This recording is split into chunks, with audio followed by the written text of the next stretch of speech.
Welcome the students. तीसरी class की जो एनसीईआरटी की बुक है वीणा, उसकी पहली इकाई के पांचों पाठ हम पढ़ चुके हैं बेटा। आज से हम इकाई 2 शुरू कर रहे हैं जिसका नाम है हमारे मित्र। इस इकाई में आपका पहला पाठ है बीरबल की खिचड़ी, जो कि आपका बुक का छठा पाठ है।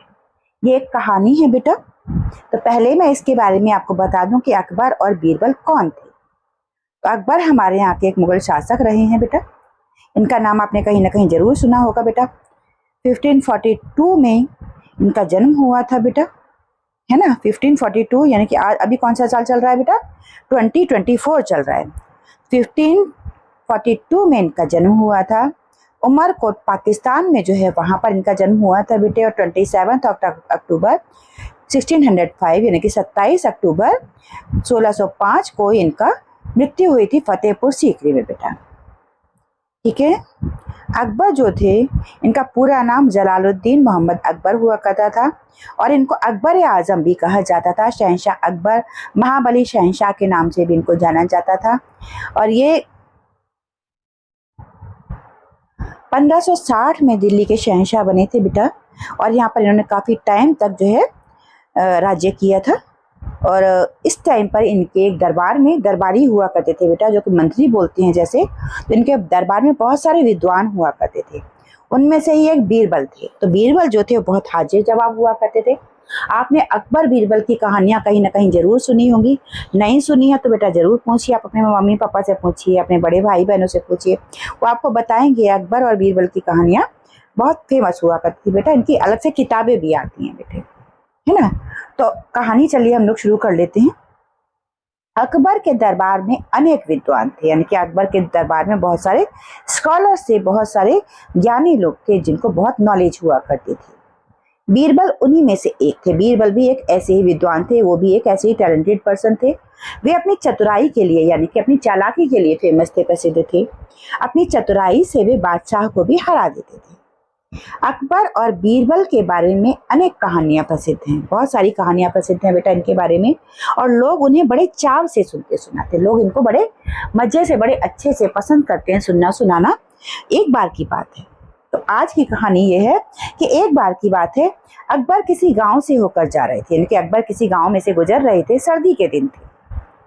गांव के लोग आग जलाकर उसके चारों ओर बैठे बातें कर रहे थे। अकबर किसी गांव से निकल रहे थे, वहां पर सर्दियों के दिन थे और लोग जो थे गांव के, वो आग जला करके आपस में बैठे हुए बातें कर रहे थे उसके चारों ओर बैठ करके। जब बादशाह अपने साथियों के साथ वहां पहुंचे तो एक व्यक्ति कह रहा था कि मैं यमुना के पानी में रात भर खड़ा रह सकता हूँ। यानी कि जब अकबर वहां पहुंचे तो अकबर के कानों में बात पड़ी। एक व्यक्ति कह रहा था कि मैं तो सारी रात यमुना के पानी में रात भर खड़ा रह सकता हूँ, इस सर्दी के मौसम में भी। अकबर को इस बात पर विश्वास नहीं हुआ, क्योंकि ठंड हमारे यहाँ देखा है आपने, बहुत ज्यादा ठंड होती है। ऐसे में अगर कोई कह दे कि आपको सारी रात पानी में, नदी के अंदर खड़ा रहना है, यमुना नदी तो आपने देखी होगी ना बेटा, तो बहुत मुश्किल बात है। तो अकबर को इस बात पर विश्वास नहीं हुआ। उन्होंने उस व्यक्ति से कहा कि यदि तुम सारी रात पानी में खड़े रहो तो मैं तुम्हें थैली भर मोहरें इनाम में दूंगा। तो अकबर ने कहा, अकबर को यकीन नहीं हुआ कि ये व्यक्ति जो कह रहा है ऐसा कर सकता है। इसलिए उन्होंने कहा कि अगर तुम ऐसा कर सकते हो, यानी कि अगर तुम सारी रात यमुना के पानी में खड़े रह सकते हो, तो मैं तुम्हें एक थैली भर के मोहरे दूंगा। वो मान गया, वो व्यक्ति भी मान गया कि हाँ, मैं आपको सारी रात पानी में खड़े होकर के दिखाऊंगा। अगली रात वह व्यक्ति यमुना के ठंडे जल में पूरी रात खड़ा रहा। अगली रात को जब रात आई तो वो इंसान पूरी रात यमुना के ठंडे पानी में खड़ा रहा। और प्रातः वह बादशाह के दरबार में आया। सुबह सुबह, प्रातः यानी कि सुबह, वो दरबार में आया राजा के, बादशाह के। और बादशाह ने आश्चर्य से पूछा, बादशाह ने हैरान होकर पूछा, तुम इतनी सर्दी में सारी रात पानी में कैसे खड़े रहे? यानी कि ये तो पॉसिबल नहीं है, इतनी ठंड में कोई खड़ा हो पाए, तुम कैसे खड़े रहे?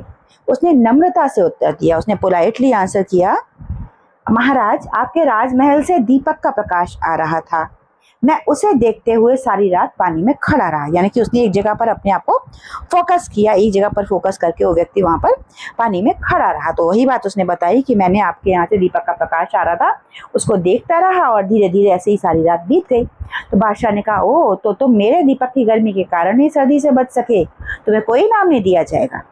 राजा ने वहां पर कह दिया, राजमहल में से दीपक का प्रकाश आ रहा था, उसके बारे में राजा ने कह दिया कि अच्छा, तो तुम मेरे दीपक से गर्मी मिल रही थी, इस वजह से सारी रात प्रकाश वहां पर पानी में खड़े रहे, तुम्हें कोई इनाम नहीं दिया जाएगा, तुमने तो मेरे दीपक का इस्तेमाल किया है। उसने नम्रता से उत्तर दिया। हाँ। आगे वो बहुत दुखी हुआ और उदास होकर चला गया। उस समय बीरबल भी दरबार में उपस्थित थे। उन्होंने सोचा कि इस दुखी व्यक्ति की सहायता करनी चाहिए। अब बीरबल को बहुत बुरा लगा कि राजा ने ऐसे बेईमानी कर ली कि उस व्यक्ति को जिसने इतनी, उन्होंने कहा, उसने अपनी बात पूरी की कि मैं सारी रात पानी में खड़ा रहा हूँ। उसके बाद भी राजा ने उसको, बादशाह ने जब इनाम नहीं दिया तो बीरबल को बहुत दुख हुआ। बीरबल ने सोचा कि मुझे इस व्यक्ति की मदद करनी चाहिए। तो दूसरे दिन बीरबल दरबार में नहीं आए।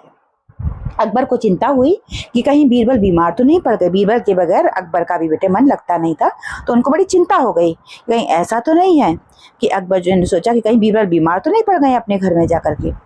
तो उन्होंने बीरबल को बुलावा भेजा। बीरबल को बुलाने के लिए किसी को भेजा उन्होंने। बीरबल ने कहलवाया कि मैं खिचड़ी पका रहा हूँ, पक जाने पर दरबार में उपस्थित हो जाऊंगा। यानी कि बीरबल ने उनको खबर दी कि मैं तो अभी यहाँ पर खिचड़ी पका रहा हूँ, खिचड़ी बन जाएगी तो मैं खा करके दरबार में आ जाऊंगा। अगले दिन बीरबल को फिर दरबार में न देखकर बादशाह ने कुछ सोचा। अगले दिन फिर से बीरबल गायब, वहां पर नहीं थे दरबार में। अब महाराज ने सोचा चलो स्वयं ही चलकर देखें कि बीरबल कैसी खिचड़ी पका रहे हैं। मैं खुद ही चलता हूँ, चलकर देखता हूँ कि बीरबल कैसी खिचड़ी पका रहे हैं कि जो आज भी नहीं पकी है। जब बादशाह बीरबल के यहाँ पहुंचे तो उन्होंने देखा कि एक बहुत ऊंचे बांस के ऊपर ही सिरे पर एक हांडी लटकी हुई। देखिए हांडी कैसे कहते हैं, देखिए यहाँ पर हांडी किसे कहते हैं, ये हांडी होती है बेटा, है ना, बर्तन है जिसमें वो खिचड़ी पका रहे हैं। तो हांडी लटकी हुई है। हांडी से बहुत नीचे भूमि पर बहुत थोड़ी सी आग जल रही है। देखिए ये आग जल रही है इस चित्र में, और ये हांडी लटकी हुई, इसको पूरा का पूरा देखिए बेटा, है ना, ये आग जल रही है। ये राजा खड़े हैं, ये बीरबल खिचड़ी पका रहे हैं, हांडी ऊपर बंधी हुई है और इन्होंने डंडे लगा रखे हैं बीच में, इन डंडों के ऊपर वो खिचड़ी पका रहे हैं। देखिए तो हांडी से बहुत नीचे भूमि पर बहुत थोड़ी सी आग जल रही है। बादशाह ने हैरानी से पूछा, बीरबल भला यह खिचड़ी कैसे पक सकती है, हांडी तो आग से बहुत दूर है। तो बीरबल ने उत्तर दिया, हुजूर अगर वह आदमी राजमहल के दीपक के गर्मी के सहारे सारी रात ठंडे पानी में खड़ा रह सकता है तो इस आग से मेरी खिचड़ी क्यों नहीं पक सकती। बीरबल को जवाब दिया बीरबल ने कि अगर उतनी दूर से राजमहल के दीपक से उस व्यक्ति को गर्मी मिल गई और वो पानी के अंदर खड़ा रहा पूरी रात, तो ऐसे इतने पास से दूरी से ही मेरी खिचड़ी क्यों नहीं पक सकती है। अकबर को बात समझ में आ गई। उन्हें समझ में आ गया कि बीरबल को मेरी चालाकी समझ में आ गई है, उनको समझ में आ गया है कि मैं बेईमानी कर रहा हूँ। तो उन्होंने दूसरे दिन उस व्यक्ति को दरबार में बुलाया और बड़े सम्मान के साथ उसे मोहरों की थैली भेंट कर दी। उस दिन उसका गिफ्ट जो उन्होंने बताया था कि मैं तुम्हें मोहरों से भरी हुई थैली दूंगा, वो उन्होंने उसको दे दी। तो ये थी कहानी बेटा अकबर और बीरबल की, छोटी सी कहानी थी बेटा अकबर और बीरबल की खिचड़ी। तो आगे से आप ये मुहावरा भी बन गया है बेटा, अगर किसी काम में हमें बहुत देर लग रही होती है तो लोग कहते हैं क्या बीरबल की खिचड़ी पका रहे हो, यानी कि इसमें बहुत टाइम लगता है। मतलब थोड़ा टाइम लगना चाहिए, जिस काम में जल्दी से हो जाना चाहिए उसमें अगर हम ज़्यादा टाइम लगाते हैं तो कहते हैं बीरबल की खिचड़ी पकाना। तो चलिए इसके बारे में अब हम इसका अभ्यास कार्य कर लेते हैं। आपका हिंदी होमवर्क करवाना अब मेरी जिम्मेदारी है बेटे। आप सर्दी को कम करने के लिए क्या क्या उपाय करते हैं, सर्दी को कम करने के लिए हम क्या क्या करते हैं, आप लोग भी कमेंट सेक्शन में बता सकते हैं। जो चीज़ें मैं बता रही हूँ उनके अलावा अगर आप कुछ करते हैं तो हम सर्दी कम करने के लिए गर्म कपड़े पहनते हैं, कंबल वगैरह गर्म बिस्तर इस्तेमाल करते हैं, खाने में गर्म चीज़ें खाते हैं, गर्म स्वेटर पहनते हैं, घर में हीटर चलाते हैं, ब्लोअर चलाते हैं, इन सब चीज़ों का इस्तेमाल हम लोग करते हैं। खिड़कियाँ दरवाजे बंद रखते हैं। अपने द्वारा किए गए सबसे कठिन काम का अनुभव बताइए। अपने द्वारा सबसे कठिन किए काम का, जो आपको अब तक की लाइफ में बेटा सबसे कठिन लगा हो, आपको अपना वो काम बताना है। कोई ना कोई काम ऐसा होगा जो आपको बहुत कठिन लगता होगा। किसी बच्चे को मैथ के क्वेश्चन सॉल्व करने में बहुत कठिन लगते होंगे, किसी को राइटिंग लिखने में जो है लगता होगा, किसी को कोई चीज़ समझने में बहुत दिक्कत होती होगी, किसी की लाइफ में वैसे भी कोई ना कोई कठिन काम उसको करना पड़ा होगा, तो आप उसके बारे में बता सकती हैं बेटा।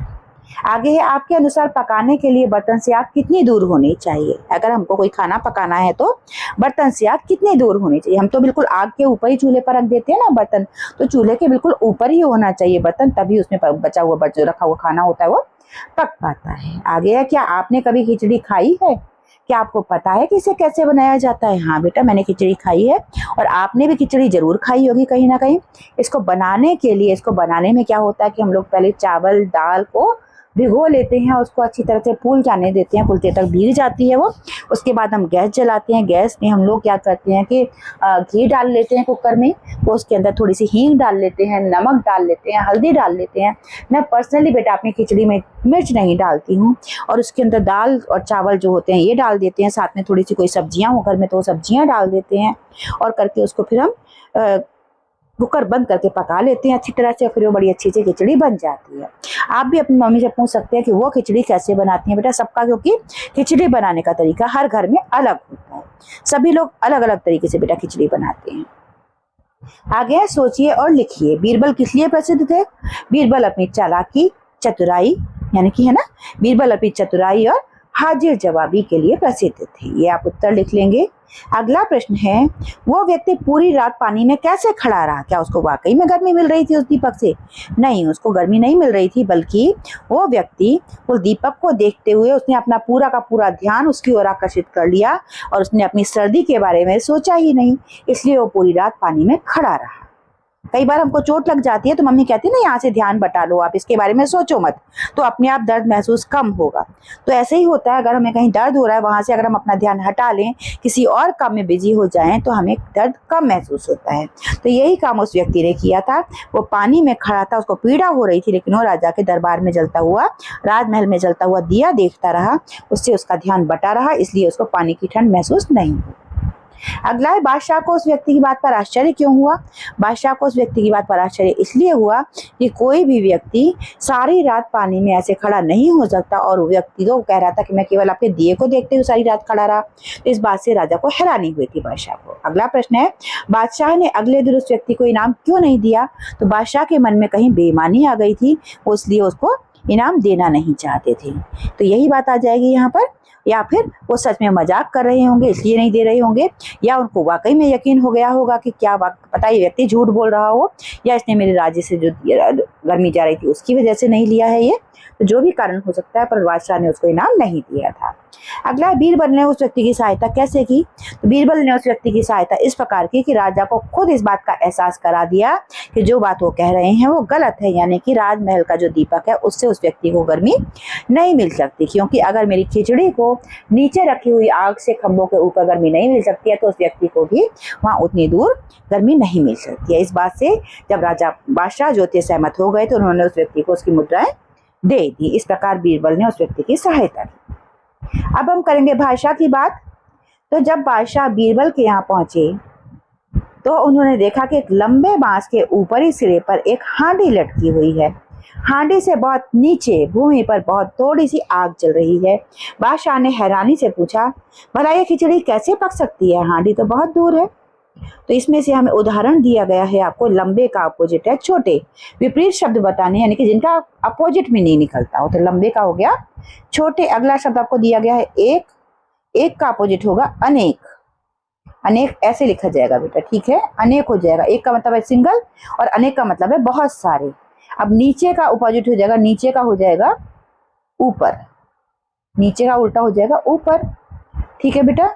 और दूर का उल्टा हो जाएगा पास। ये सब आपको यहाँ पर लिखने हैं, जो स्पेस दिया हुआ है यहाँ पर बेटा, ठीक है। इसके बाद देख लीजिए आप, ये पास है बेटा, है ना।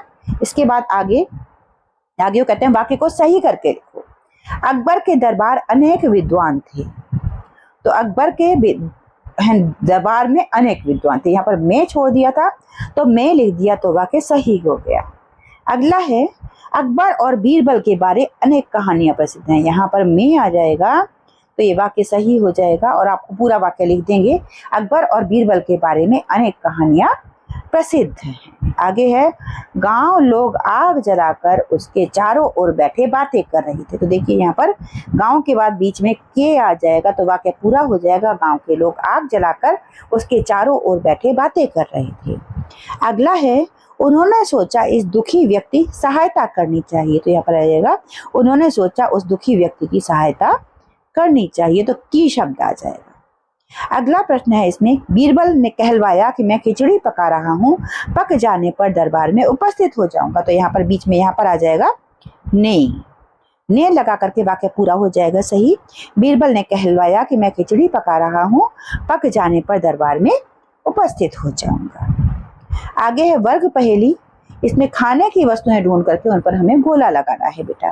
तो वड़ा पर लगा हुआ है। इसके बाद देखिए इडली बन गया, इसके बाद सांभर बन गया, ये है ना। यहाँ पर देखिए कढ़ी बन गया, ये चूरमा बन गया, और साथ में और बनाते हैं, देखिए खाना भी बन सकता है एक, है ना, डोसा भी बन सकता है, राजमा बन सकता है, ये देखिए चावल बन गया, और छोले हो गया, ये छाछ हो गया ये बेटा, है ना।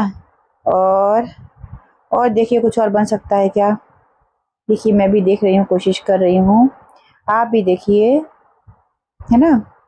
और ढूंढिए बेटा थोड़ा सा, है ना, मैं भी ढूंढ रही हूँ, आप भी ढूंढिए। नहीं, मुझे नहीं मिल रहा है कोई और। अगर कोई और आपको मिल रहा है तो बेटा उसका नाम आप कमेंट सेक्शन में लिखेंगे, ठीक है। मुझे तो इतने ही मिले बेटा, इनके अलावा कुछ मिल रहा है तो आप लोग उसको कमेंट सेक्शन में लिखेंगे बेटा। आगे है कहानी की बात। तुम इतनी सर्दी में सारी रात पानी में कैसे खड़े रहे? किसने कहा, किससे कहा, ये बताना है हमें अब। तुम इतनी सर्दी में सारी रात पानी में कैसे खड़े रहे? किसने कहा? बादशाह ने कहा था। ये किससे कहा था? व्यक्ति से कहा था, जो व्यक्ति पानी में खड़ा रहा था उस व्यक्ति से कहा था, ठीक है। चलो स्वयं ही चलकर देखें कि बादशाह खिचड़ी कैसी पका रहे हैं। कैसी खिचड़ी पका रहे हैं? तो बादशाह ने ही कही थी ये बात भी। किससे कही थी? किसी दरबारी से कही थी, ठीक है। दरबारी से ये बात कही थी उन्होंने कि चलकर हम देख लेते हैं कि बादशाह जो है बीरबल है वो कैसी खिचड़ी पका रहे हैं। आगे है प्रश्न, जीवों और जंतुओं की विशेषताएं। लंगूर की पूंछ लंबी है, तो लंगूर की पूंछ लंबी है, ये लाल गुलाब है, चिड़िया छोटी है, बस का आकार बड़ा है। तो ऊपर दिए गए वाक्यों में जो कि हमने अच्छी तरह से अब समझ लिए, अब हमें वाक्यांशों में विशेषता बताने वाले शब्द बताने हैं। पीहू एक कैसी लड़की है? मीठा, साहसी, अच्छा, हरी, लंबा। यहाँ से साहसी शब्द आ सकता है यहाँ पर बेटा, हम साहसी लिख देंगे। पीहू एक साहसी लड़की है। इसके बाद गौरव अपने साथियों में सबसे, देखिए लंबा होगा, लड़का लंबा होगा, है ना, तो लंबा हो गया ये। पेड़ की पत्तियां कैसी होती हैं? हरी होती हैं, पेड़ की पत्तियां हरी हैं। आगे है अदम्य एक अच्छा लड़का है, आम बहुत मीठा है। ये सारे के सारे शब्द बेटा जो किसी की क्वालिटी बताते हैं, किसी की खासियत बताते हैं कि उसके अंदर कौन सा गुण है, ये सारे के सारे शब्द बेटा विशेषण कहलाते हैं। क्या कहलाते हैं? विशेषण। तो नीचे दिए गए शब्दों में से जो सही शब्द है उसमें आपको रंग भरना है। इनमें से जो शब्द सही है उसमें हमें रंग भरना है। तो रंग कैसे भरेंगे? अब हम देखिए, सुबह तो गलत हो जाएगा, सुबह ये सही है, इसमें हम रंग भर देंगे। देखिए मैंने रंग भर दिया अपनी पसंद से, आप भी अपनी पसंद का इसमें रंग भर सकते हैं बेटा। आप तो सुंदर सुंदर भरोगे, मैं जल्दी से यहाँ पर लैपटॉप पर भर रही हूँ तो इतना अच्छा नहीं भरा जा सकता है ना। तो आप लोग बहुत सुंदर सुंदर इसमें रंग भरिएगा बेटा, है ना। और अगला है वर्षा या वर्षा। तो ये वाला वर्षा बेटा ऐसे लिखा जाता है, तो ये सही हो गया, तो हम इसको कलर कर देंगे। आपको भी आपकी जो बुक मिली हुई है उसमें इसको कलर करना होगा, तो आप लोग बहुत ध्यान से बेटा बहुत सुंदर सुंदर कलर कीजिएगा, क्योंकि आपको इसके मार्क्स मिलेंगे, है ना। इसको आप कलर कर देंगे। इसके बाद अगला है सवेरा या सुवेरा। तो बेटा सवेरा होता है, सुवेरा नहीं होता है, तो इसको आप कलर कर देंगे अच्छे से, है ना। देखिए मैं भी कर रही हूँ लेकिन मेरा कलर बाहर जा रहा है, आपका कलर तो बाहर नहीं जाएगा, तो आप उसको अच्छी तरह से कर लेंगे। ये हो गया बेटा, है ना, ये हमने कलर कर लिया। इसके बाद है एक और है सूझबूझ या सूझबूझ, दोनों में से कौन सा सही है? सूझबूझ ठीक है या फिर सूझबूझ ठीक है? बेटा सूझबूझ ठीक होता है, तो इसलिए मैं इसको कलर कर रही हूँ। यहाँ से आपको पता चल जाएगा कि कौन से वाले में कलर करना है। आप अपना फेवरेट कलर कर सकते हैं बेटा, मैंने तो मुझे यहाँ पर मिल गया, मैंने वो कलर कर लिया है, क्योंकि मैं चेंज करने जाती तो मुझे और थोड़ा सा टाइम लग जाता ढूंढने में, इसलिए मैंने ये कलर कर दिया ताकि आपको पता चल जाए कि कौन से गोले को कलर करना है।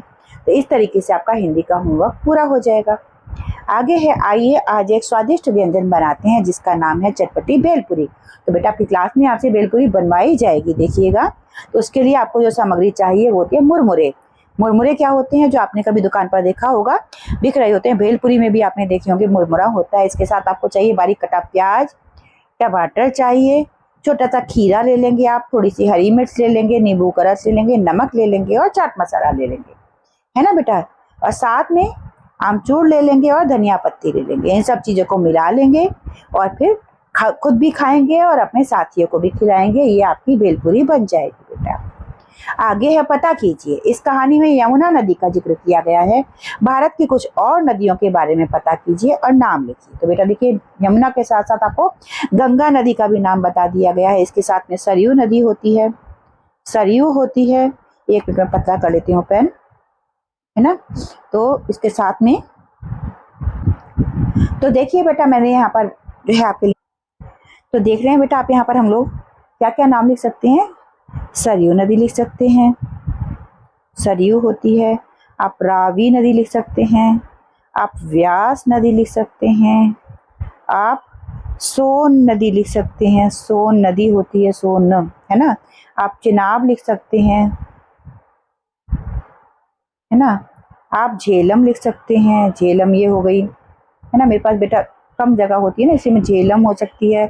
आप नर्मदा लिख सकते हैं। इनमें से जिनके नदियों के आपको नाम याद रह जाए बेटा वो लिख सकते हैं इनमें से, और आपका ये क्वेश्चन पूरा हो जाएगा। इसके बाद आपको दिया गया है एक टंग ट्विस्टर।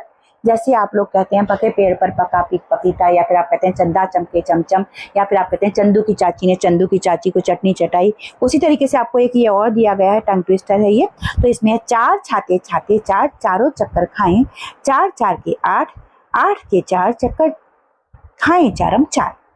एक बार फिर से मैं आपको बोल देती हूँ, 4 छाते छाते 4 चारों चक्कर खाएं, 4 4 के 8, 8 के 4 चक्कर खाएं चारम 4। देखिए मैंने बोल दिया, ऐसे आप भी बोल सकते हैं। इसको बेटा बोलिए आप लोग भी, और आपको बोलने में बहुत मजा आएगा, अच्छा लगेगा। आगे है, बीरबल की तरह एक और विद्वान तेनालीराम भी अपनी चतुराई के लिए बहुत प्रसिद्ध हुआ करते थे बेटा। उनके बारे में पता कीजिए और उनके किस्से पढ़कर कक्षा में अपने साथियों को सुनाइए। अगर आपको कोई कहानी सुनाने वाला नहीं मिलता है बेटा तो आप लोग कमेंट सेक्शन में बता दीजिएगा, मैं आपके लिए इनका भी वीडियो बना दूंगी बेटे, और आपके जो है इससे हेल्प हो जाएगी बेटा। तेनालीरामन के किस्से भी मैं आपके लिए बना दूंगी फिर। तो आपको बहुत सारी शुभकामनाएं बेटा, बहुत सारा प्यार। Stay blessed all of you, have a great day ahead. जय हिंद, जय भारत।